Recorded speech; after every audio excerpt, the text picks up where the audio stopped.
Well, back at it. Oh, there's that darn squirrel again and the bird feeder. Oh, hello, friends and family. So good to see you again. Yeah, as you can see, we're out on the property and we've been hard at it. Yep, we have. And thank God we got some shade. In fact, where we were working at is finally in the shade. And that's a good thing too, because the old weatherman said it's 87 today, feels like 97. And something to always remember is the temperature is measured in the shade. Not out in that blazing hot sun. And, you know, it's starting to cloud up some now, but earlier it was bright sun. And you might hear some scratching. Well, that would be Cleo at my feet. Yeah, Cleo. Were you waiting for Papa to come back from his break? You were. You love Papa? You love your Papa? You do? Well, let's go out and continue on, okay? Okay, you gonna help Papa? Get the planting all ready? Or are you just gonna be cute? You don't want Papa to move, do you?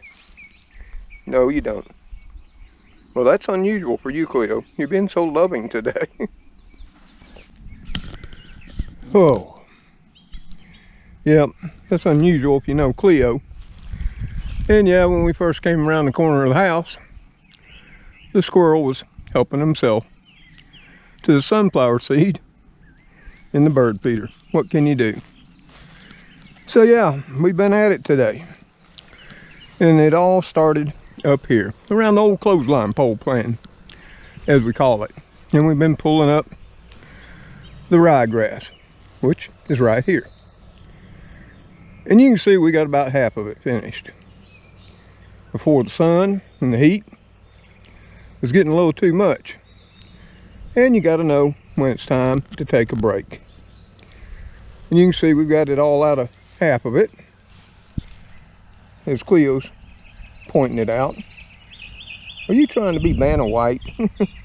You're the wrong color. And if you remember last year, right here, we had the burpless bush hybrid cucumbers planted right there. And then over here, we had 2 peppers. Even I can't remember what type.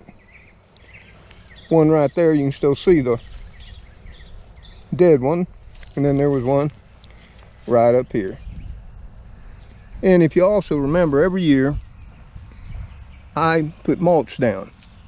Grass clippings mixed with some leaf clippings, and I stack it up. Oh, about 10 to 12 inches high.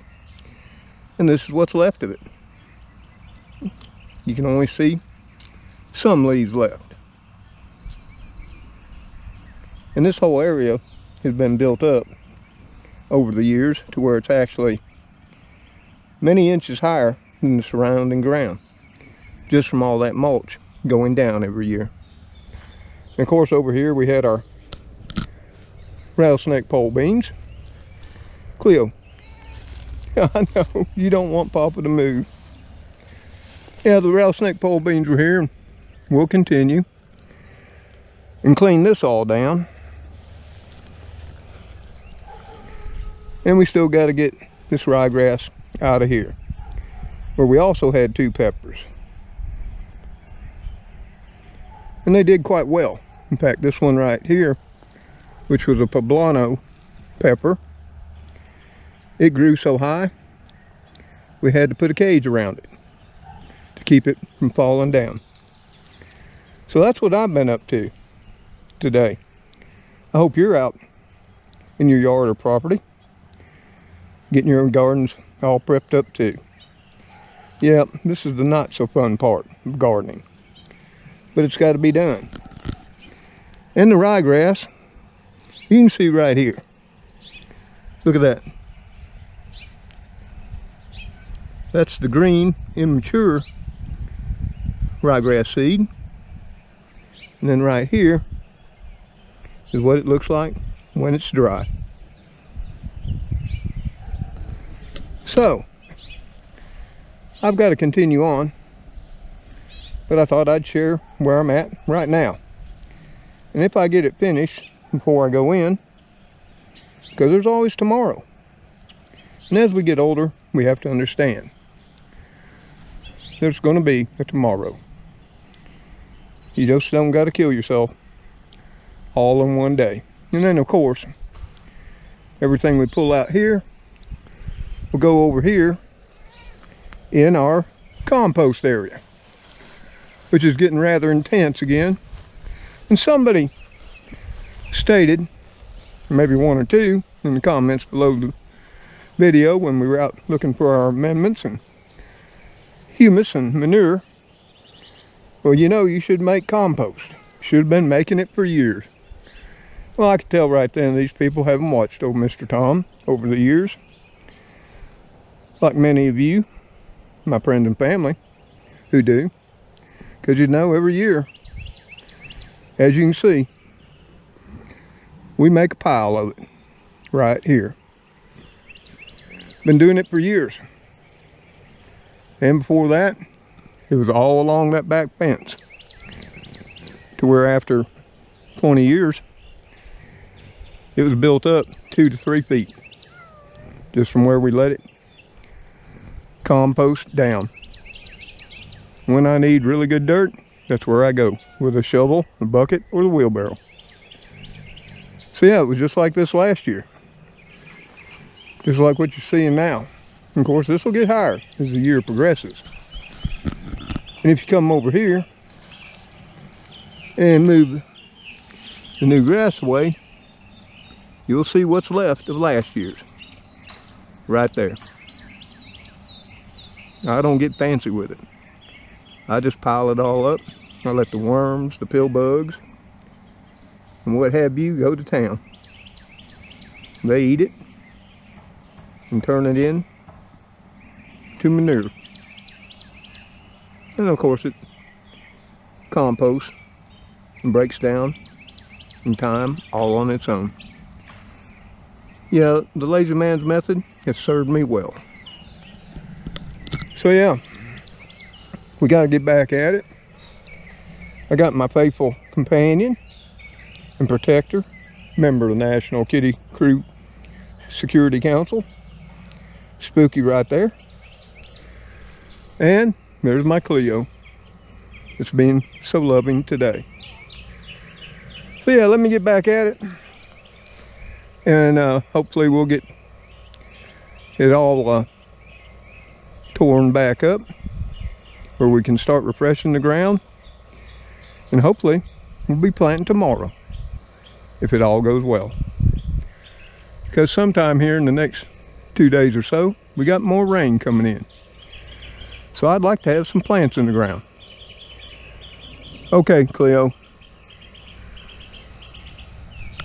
Spooky, you gonna help? Yeah, well, I'm thinking not. But maybe so. Well, y'all, the sun's getting low. And it's starting to get dim. But we got her done. Yep. It's all cleared out well. Except for those 3 posts there. Where I had my poblano pepper last year. And they're in there just like it was concrete. Yep. In the morning, I'll bring the hose out here, turn it on a little bit, and let it soften up the ground. And then I'll get them out. The T-posts and all that, they stay here every year. And, you know, we figure out a layout that works for us. The ground's been cleared up. Good enough for me. Because as you know, we're just going to pile up mulch once we get done planting. Get the soaker hose in place. Everything's planted in. We start mulching all over again. And speaking of soaker hose, here it is right here. We take it out every year.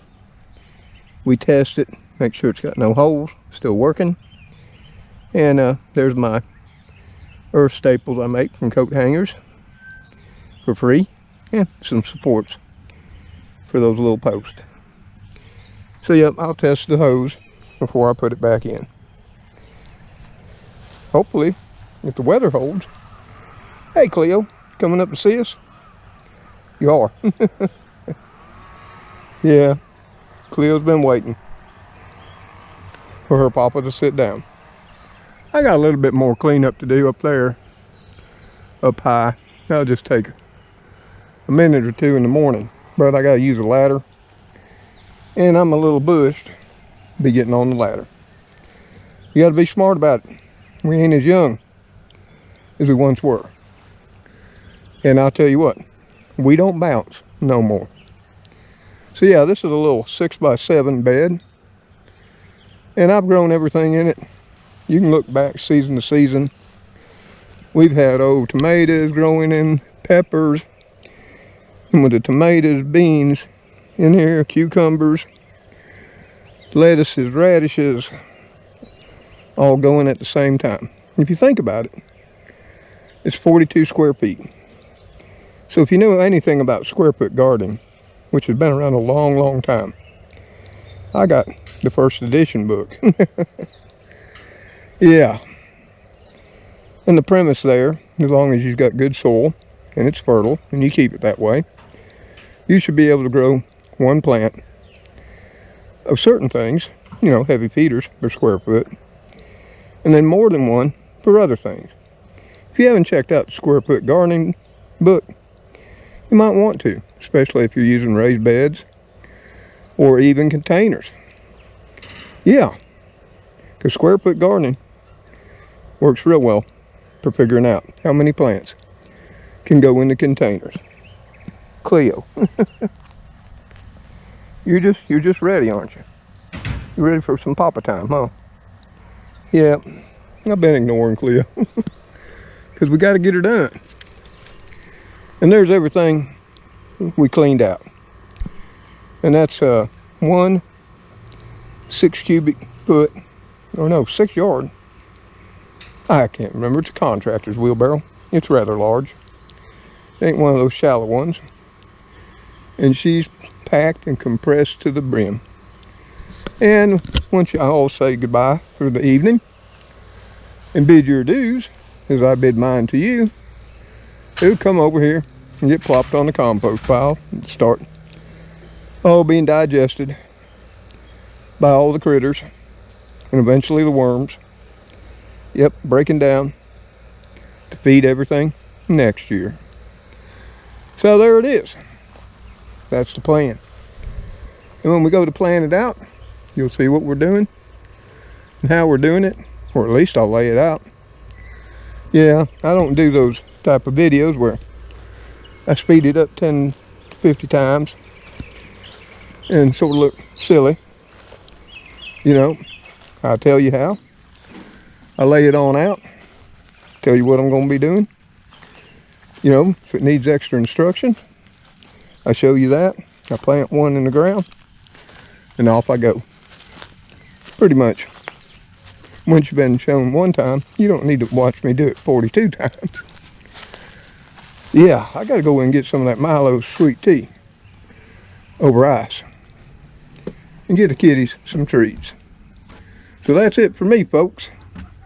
Till we see you on that next video. Y'all take care, stay safe. May God bless you all, as you bless those in your lives. And remember, we send you all of our love, and we thank you for everything you do for me and the kitty crew, as we hope in some small way what we show you and share with you changes your life for the better too. Goodbye for now. Hey, Spooky, you know what time it is. Well, it's almost food time. But since you all been good kitties and helped me, yeah, you're a big help, Cleo. Well, Spooky, you always had my back. Papa will get you a few treats, okay? Okay. Woo. Later, all.